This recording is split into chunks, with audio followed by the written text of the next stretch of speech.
Despite what you may have heard about the shark population, there are more sharks now than we've ever seen.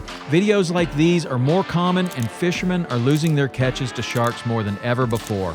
On today's show, I have Congressman Rob Wittman, who's sponsoring a bill to address the overwhelming increase in shark population and its effects on recreational fishermen. Congressman, welcome to the show. I'm Rob Wittman, represent the 1st Congressional District of Virginia, and this is the Tom Rowland Podcast. So, Congressman Rob Wittman, hot seat, 1 minute. Here we go. Inshore or offshore? Offshore. Rock, country, or other? Rock. Mountains or beaches? Beaches. Sunrise or sunset? Sunrise. Text or calls? Text. One thing you're afraid of?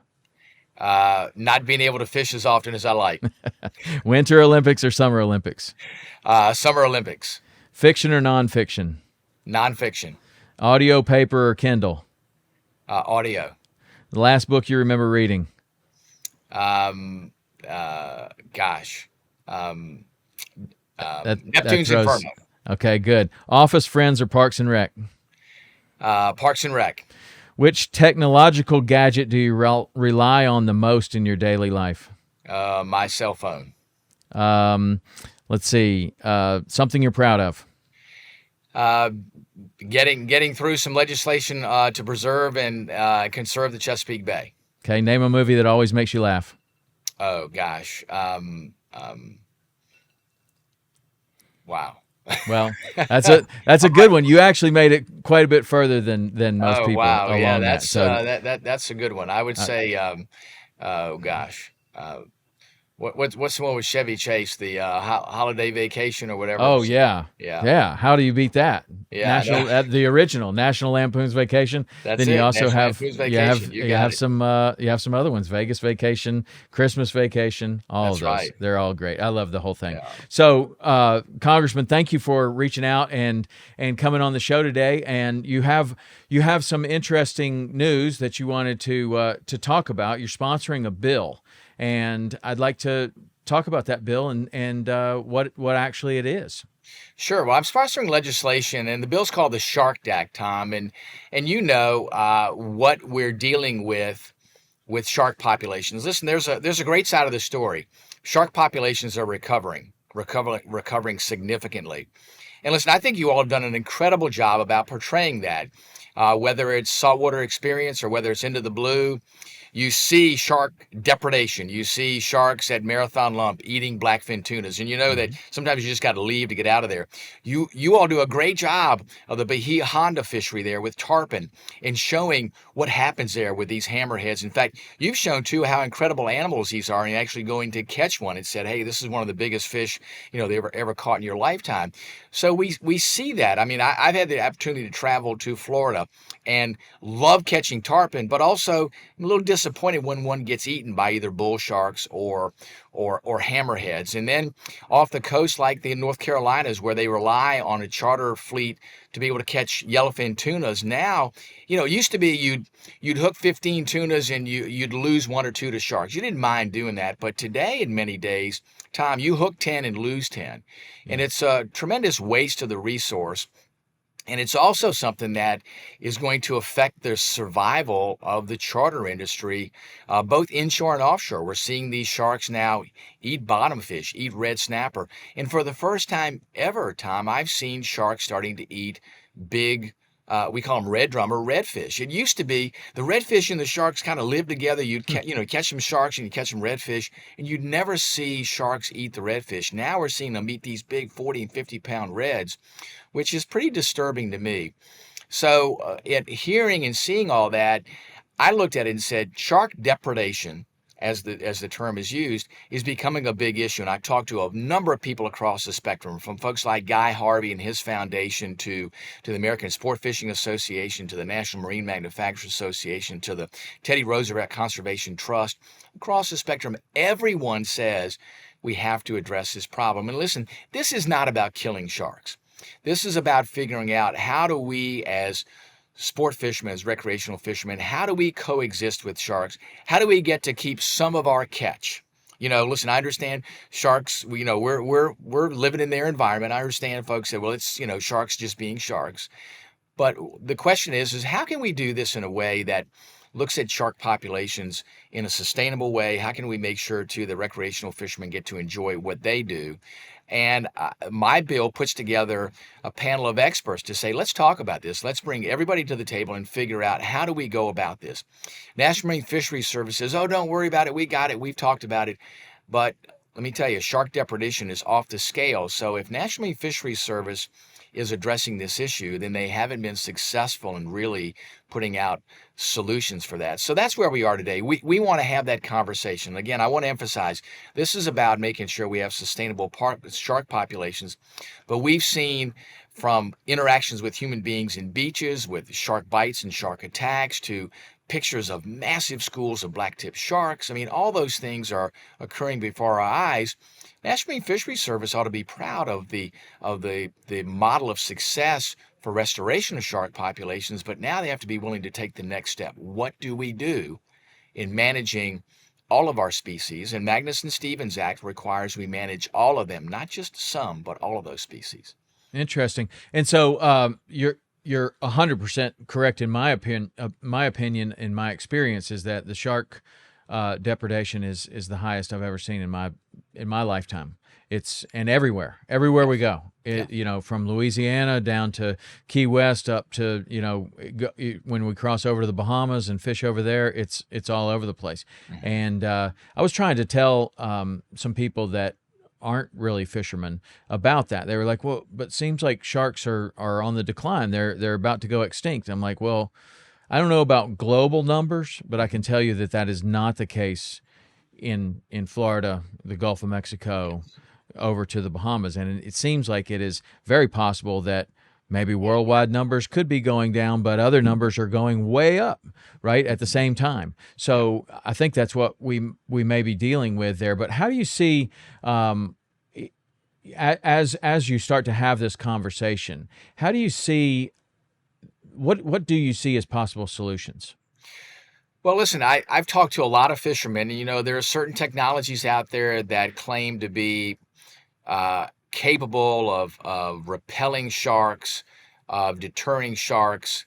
And from the people that I've talked to that have used those, they've been used with limited success. So I think we have to look, is there technology out there that can dissuade sharks? Are there things that we can do also to kind of move sharks out of an area? I don't know if that's even possible, but I think it ought to be one of the things that we talk about. Another thing that we need to address is that, we see behavior of sharks changing. I think two things are happening, Tom. One is shark populations, anecdotally, I think, are growing. So the first thing we need to do is let's do a proper stock assessment. Let's figure out exactly where the populations are today, because the older stock assessments are very old. And remember, too, as we talked about restoring shark populations, they're live bearers. And everybody says, oh, long gestation times, it takes a long time for them to recover. But remember, live bearers are different than free spawners, that broadcast eggs and sperm, and you hope that they fertilize, and you have millions of these things, and plankton eaters eat them, and you maybe have a handful survive. Remember, these live bearers, when these little sharks hit the water, they have a high degree of survivability. So their mortality is much lower than egg spawners.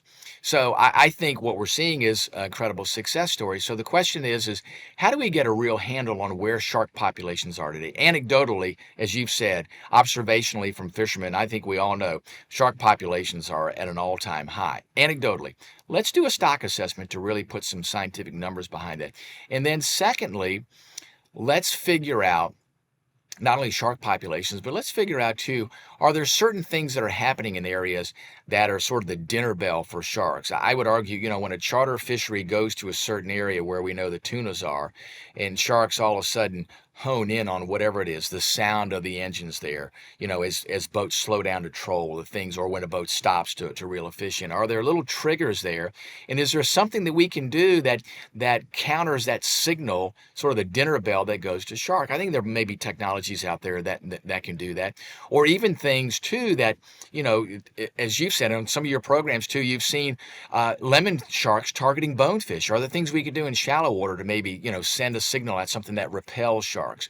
Some of those technologies I think are there. They really haven't been refined yet. Some would argue that they have been, but I want to look at technologies to do that. Also, and some folks says, Rob, all you want to do is kill sharks. I don't. But what I want to make sure we look at is there is a very limited fishery for sharks. I want to figure out, is there a way that we can, look at that fishery? Can we properly now manage shark populations just like we manage every other species of finfish? Listen, the family of sharks, chondrichthyes, is a very diverse family. We want to look at, are there different things that instigate certain shark behaviors? I think a lot of this remains to be discovered. I do think that there's a solution there, but it's not one single point.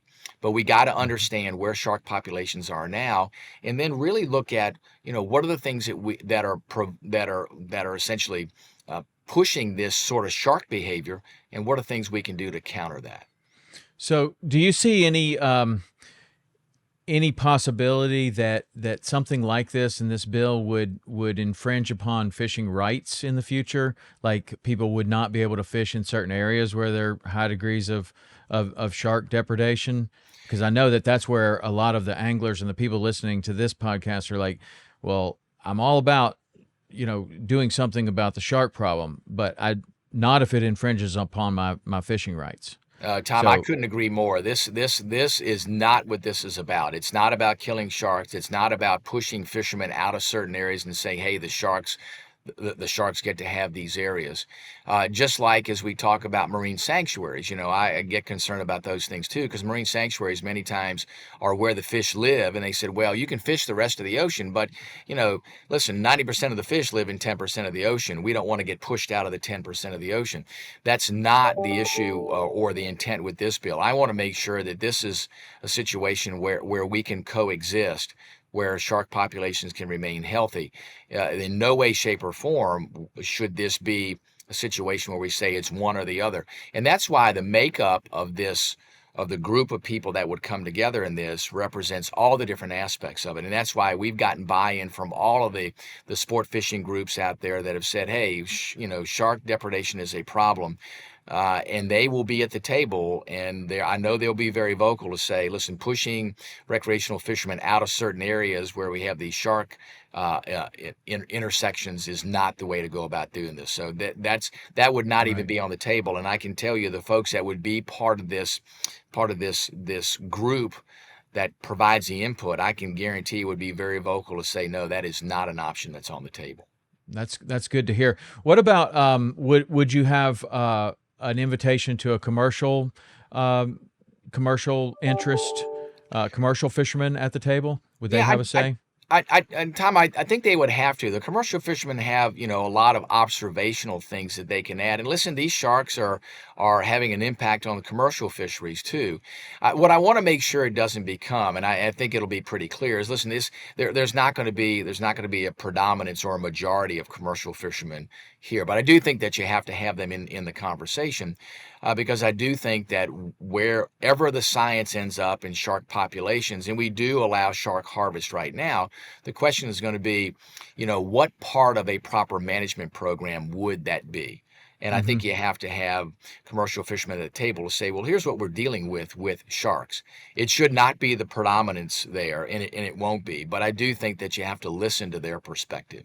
Well, they also might have possible solutions about if there was a shark harvest, how much could they conceively harvest if they were allowed to fish certain areas, and would that be enough to do something about this problem that we're all seeing? And maybe we're kind of dancing around it like, well, we could use technology and different things, but maybe it is to a point to where you have to open season on the sharks in a responsible way, just like you monitor and open seasons on every other thing, from a deer when you have deer overpopulation to what we're looking at with possibly increasing bag limits on red snapper, all kinds of things like that. And it seems like that would be something that would be considered is the possible commercial fishing of sharks or just harvest recreationally of sharks. Well, Tom, that certainly has to be within the realm. And remember, National Marine Fisheries Service under Magnuson-Stevens Act is required to look at that part of how they manage these species. I think, though, you have to make sure you take a step back because we have old data on these shark populations. Hmm. So let's get the most up-to-date data. So the first thing I think we need to do is a stock assessment. Let's have a very rigorous stock assessment, especially on large coastal sharks. What we're seeing is, great hammerheads, duskies, lemons, black tips, and we even see off the East Coast. It's amazing to me. When I grew up, we used to catch a bunch of sandbars, and if you caught a 30 or 40 pound sandbar, it was a big, big fish. We're seeing 150, 175, sometimes even Wow. 200-pound sandbars now eating these tuna. So, something's going on there. This is a very healthy population of sharks. So let's do the stock assessments. And I think that then can inform fisheries managers to say, okay, then what role would a sustainable harvest play in those populations? And again, I want to emphasize, because I don't want folks to go, this is about killing sharks. It's not. It's about how do we manage this. And National Marine Fisheries Service is charged with doing this. And remember, we're right on the heels of Shark Week. Everybody loves to watch those programs, about sharks and what's happening there. Amazing, amazing animals.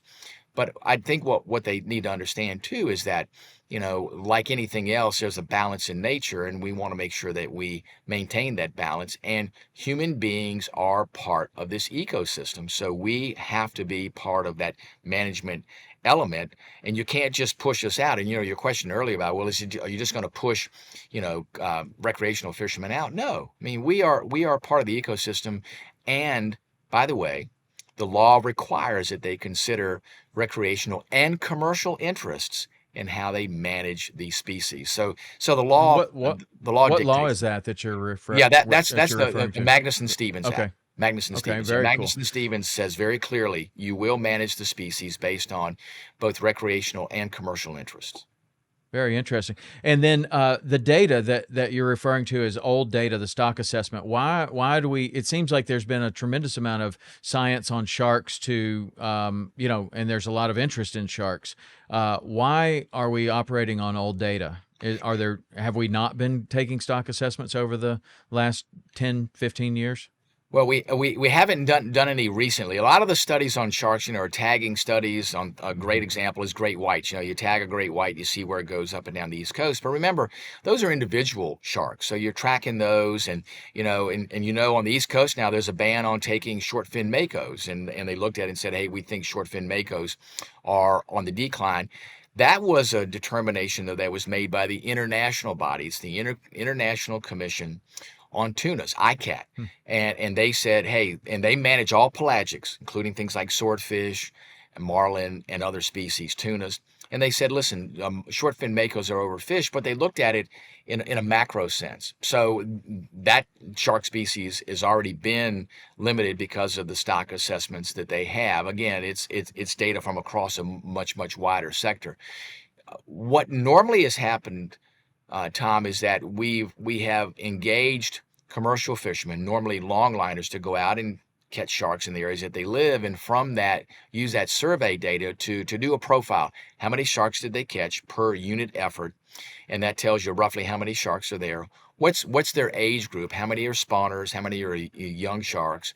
What are the fecundity of those sharks? Fecundity is essentially how many young can they produce, and that gives you the total sense of biomass. How many total pounds of sharks are there per unit area, and then spawning biomass. How many of those are spawning age females? How many males there too that are compatible spawning age males? And that gives you an idea about where the population is going. We don't have any of that information recently on these sharks. In fact, if you look at publications, if you pull out a National Geographic magazine from several years ago about sharks, their little chart shows all sharks are endangered except great hammerheads. The thing is if you look at their references, all the stock assessments are old. So let's do some stock assessments that reflect where we are today. And listen, to do that, you have to engage fishermen. You have to be able to engage both commercial and recreational fishermen and engage them in a study and say, we want you to go out and catch some sharks, not to kill them, but to gather data on them. And some of them you will take out because you want to be able to gather data from the cartilage in a shark, which tells you the age. So you will have to kill some of them to gather data, but some you will not. So I think it's incredibly important important to do that. That is the first step to inform us on how do we manage these populations. And what would be the steps necessary to start that process like that? Can the individual constituents be part of that process? Do you need to vote on it? How does that get started? Sure. Like Well, it's from National Marine Fisheries Service is charged under Magnuson-Stevens Act to do these stock assessments. So they're directed to do that. What we want to make sure is that they are using all aspects of data. In fact, I have language in that's actually now in the law that requires National Marine Fisheries Service not only to gather their own data from their structured studies, but to also engage recreational fishermen to get anecdotal data. In fact, I would argue if you gather that observational data from recreational fishermen, it is as valuable as the data that you gather from these catches of sharks, where you categorize the sharks, how old, which ones are spawners, those sorts of things. So we want them to do both. We want their study designs to be informed by folks that are observationally seeing what's happening with sharks. A great example is Gulf red snapper. When they were doing those stock assessments, they'd pull a trawl net over open bottom. And they were saying, well, there's no red snapper around. Well, that's pretty obvious because Gulf red snapper are reef fish. So if you don't try to gather samples around bottom structure, you're not going to catch anything. So that's why Garrett Graves, who's the member from Louisiana, and others, and myself included, said, hey, let's have an independent group besides National Marine Fisheries Service actually go out and do the stock assessment, because National Marine Fisheries Service wouldn't change the structure of their study to actually go find fish where the fish live. Because anecdotally, you go to these places, and these places are chock full of Gulf red snapper. You drop a camber to the bottom, and they're all over the place. And you're like, how can they come up with this conclusion that there are no Gulf red snapper? So what we want to make sure, too, is that these studies are structured the right way. Let's go fish for these sharks where we are seeing them, where we know they live, where we know they are targeting where their meals are coming from, instead of saying, well, we're going to fish in some area where, traditionally there are no sharks there, and you go, well, the longline didn't have anything, therefore therefore shark populations are not recovered. So I think it's key to structure the studies the right way, and the most important thing is to integrate observational data from fishermen, both recreational and commercial fishermen. If you do that, then I think you'll get a true scientific indication of the populations. How long do you think that process would take if done properly? Well, Tom, what I'm hoping is that our bill, it got a hearing before the subcommittee a week ago yesterday. And I'm hoping it'll get before the full committee. I'm hoping it'll pass out, go to the floor on the House side, pass, and then we'd like to see it either taken up by the Senate or have a companion Senate bill. I would hope that it would get passed and signed into law by the end of the year. That would be the impetus for the National Marine Fisheries Service to put this working group together, and from there, start on the track of designing how stock assessments would be done for all of these different classes of sharks. I think they need to start with the large coastal class of sharks. And listen, if they did that and did it expeditiously, I think that they could track that study to start, the middle to the end of next year, which I think would give us good data. It usually takes, by the time they compile the data, get all the data in, it usually takes about a year after that to finally have a conclusion about where shark populations are. So I would say best case scenario, probably maybe a 2-year period of time to a point where you'd have the data to say, let's make some decisions about managing shark populations. Mm-hmm. And you mentioned the large coastal sharks. What species would that be? Yeah, large coastals are the hammerheads, so scalloped, smooth, greater hammerheads, dusky sharks, sandbars, black tips, the ones that live in those coastal areas. So pelagics are great whites, poor beagles, salmon sharks, makos. So they put them into different categories. So the large coastals, lemons are part of the large coastal shark population too. So the ones that we normally come in contact with. So your inshore and your offshore fishery, most of the ones you come in contact there, most of the ones that are predominantly eating these fish are the large coastal class of sharks. Mm-hmm. So is there any way that interested fishermen can follow along with this process or be involved in it outside of the state of Virginia where you are? Or is there anything that we could do? Absolutely, Tom. I would encourage folks to track the bill. They can go to the Natural Resources Committee website. So the U.S. House of Representatives Natural Resources Committee will have information on this bill, what's happening with it through the committee. There's also a conduit there for folks to comment. And listen, they can go to not only to our website, which is Wittman, WITTMAN.house.gov, but I would urge folks across the country to go to their member of Congress, because their member of Congress will have a role in this when this bill comes to the floor. So go to their member of Congress and say, hey, take a look at the Shark Act. Ask them to sign on as a co-sponsor.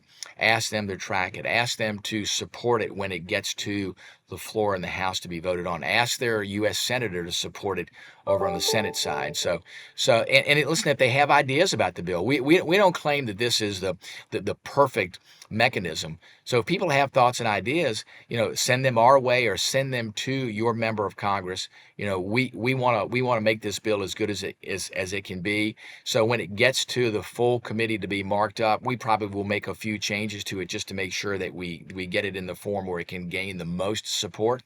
And the best ideas don't come from inside Washington. They come from folks that live this each and every day. So. What kind of resistance do you see with a bill like this or this particular bill? Well, listen, we've tried to reach out to all the environmental groups, and folks like the Teddy Roosevelt Conservation Trust are really, I think, a very forward-looking conservation group.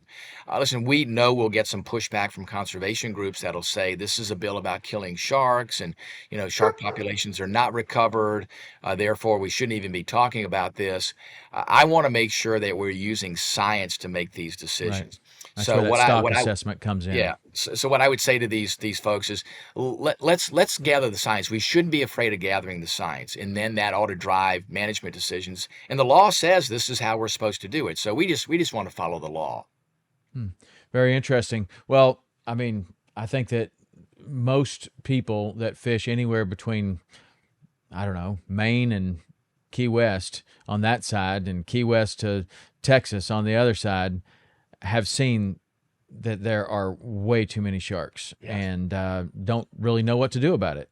And so really, I think it's refreshing that someone in your position is interested in this and does feel as though it's out of balance and is offering some solutions. So congratulations for that. Really think that you have, or you seem to have the fisherman's best interest. Yeah. And that is because you are a fisherman, right? Yes. Like you sent me some pictures of your office. It looked pretty awesome. We don't see anything behind you right now, but let me tell you, man, this guy has mounts all over his office, pictures of all these fish that you caught. It was a very impressive looking office. I liked it. Is that the same place that you are right now? Well, actually, I'm back. Oh, that's my Washington office. I'm actually back in the congressional district now. So this is my office just outside of Richmond in Henrico County. So I don't have as many of those critters here, but I am blessed to have had some great experiences fishing. And listen, I grew up working as a mate on a charter boat, both in the Carolinas and the Chesapeake Bay. Worked on the commercial fishing side too, so I've seen that element of life. Worked on a scalloper, worked on a longliner, so I really had great experiences on the water. So it's great, and that is that's what fuels my passion for making sure we're properly managing our fish populations. Because I look at it from both standpoints. We have a very robust recreational fishery in Virginia with the Chesapeake Bay, with coastal Virginia, with the Outer Banks. And I am very connected with those folks, as well as folks in the commercial fishing industry who rely on a healthy marine resource to make a living. So I always tell folks I get somewhat disappointed when recreational fishermen are after commercial fishermen and vice versa. I really think our purpose needs to be how do we increase fish populations in general, and when we do, then we can kind of debate who gets to catch which portion of them.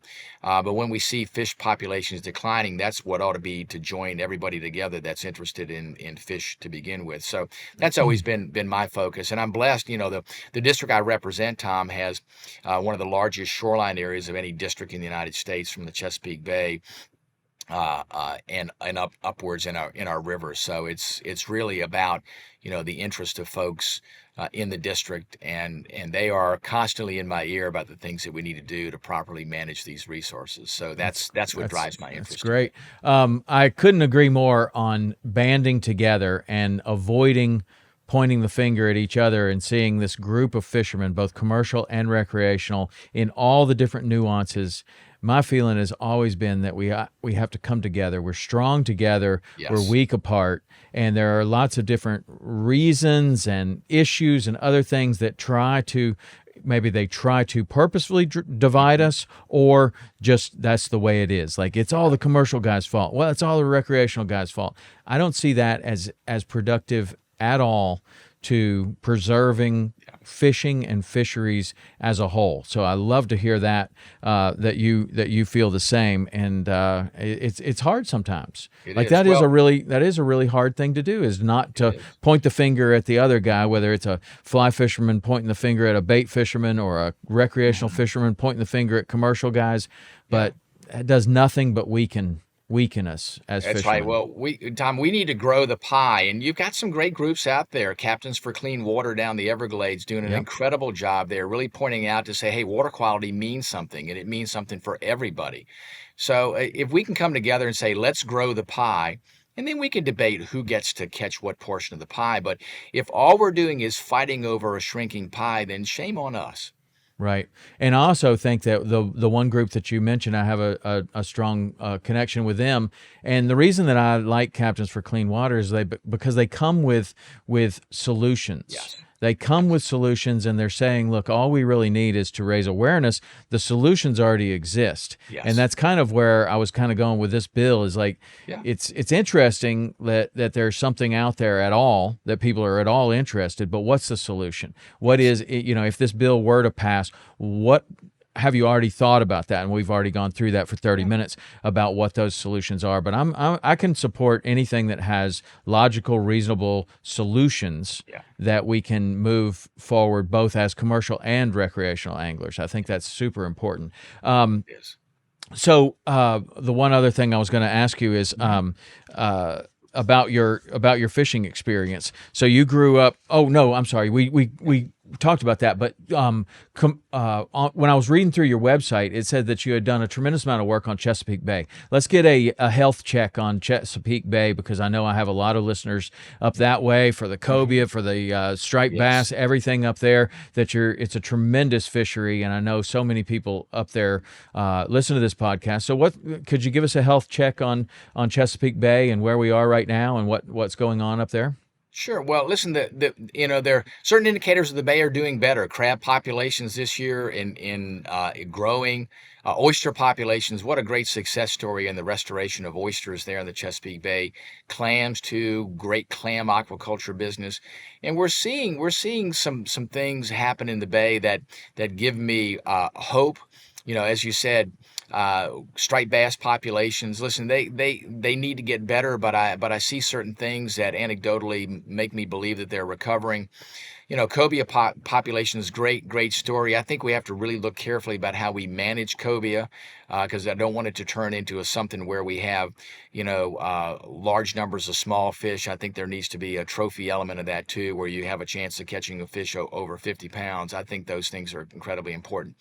Another thing too we're seeing, Tom, that we haven't seen, and when I worked on a charter boat back when I was a very young man back in my 20s, the bay was full of giant bluefish, literally bluefish from 15 to 20 pounds. And interestingly enough, I just talked to my son today. He lives in the upper part of the bay, and he's been going over on the other side of Tangier Island, and he said there's a big bluefish over there, these 10 and 15 pound bluefish that they're catching on top water and swimming plugs, and great fun. So we see a little bit of that, a little bit of recovery of that fishery, and we know bluefish have kind of gone through cycles. So we see a little bit of that in the bay. Incredible Spanish mackerel fishing in the bay. So certain elements of that. The one thing though that does concern me about the bay is the bay through years has had a very healthy population from the top to the bottom, from the pelagic area, which is the top water column, all the way down to the benthos, which is the bottom. So croaker and spot and those species. And we go through cycles with very robust croaker populations, and we see a little bit of recovery in spot, but there are certain areas in the bay that used to have live bottom that don't have it anymore. And those are these anoxic zones that happen during the summertime. And we've seen some of that happen in the Gulf too. So we still have a ways to go to improve water quality, but there are little indicators of the Chesapeake Bay. And the interesting thing about natural systems, Tom, is that, natural systems don't respond linearly. So in other words, if water quality gets bad, it resists and resists and resists, but then when it can't resist anymore, it drops off. So it's kind of like a stepwise progression rather than a straight line. But it also recovers that same way. So if you take pressure off of a water body, Mother Nature is pretty resilient. It recovers too in that stepwise progression. So it can take a big step up as well as the step down if you have degrading water quality. So I think there's some things that are moving in the right direction. Listen, we're challenged in the Bay watershed. We've gone in the last 20 years from 16 million in population to 18 million in population. So we still have to do more in what we call non-point source pollution, the stuff that runs off the land when it rains. The sewage treatment plants, the point source efforts have done well, but we still have a ways to go with non-point. But I would say overall, if you look at the rating of the Bay, I would say that there are elements of success there, but still a ways to go. Okay. Well, I like where, anything is on the rebound, and that's good. And there have been some really big success stories up there, and we're experiencing some big success stories in South Florida. So it's good to stay involved and to stay informed about what's going on, especially with this shark bill. So I really appreciate you reaching out and offering to share this with us and our audience here, and really thank you for what you're doing and having the back of the recreational and the commercial fishermen. That means a lot, because a lot of times it doesn't seem like we have any representation, and other times it comes out of the woodwork, and you do see who is supporting the recreational fishing. But I know that you are, and I really appreciate that. Well, Tom, thank you. Very passionate about it. Listen, thank you. Thanks for your podcast. Really informative. And thanks, too, with what your production company does. Incredible programming. I love it. I'm addicted to it. I think you all do an incredible job there. Thank you. Some of your new programs that are coming out too, just incredible. So you really have the ability to pick out fishermen that have the passion for fishing, have the professional background. So thank you for doing that. Just keep doing more of it, man. I love it. So thank you. Well, we'd love to have you back on the podcast in the future to see what's going on with this bill and any other news or issues that we could talk about or bring light to. So we'll stay in touch, and I'd love to have you back.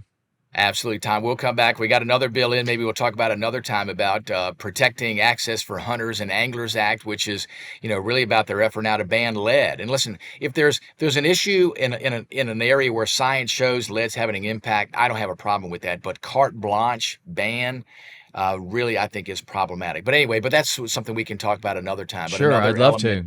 That'd be that great. I'm very passionate about. Yeah. Me too. I'm passionate about fishing and hunting access.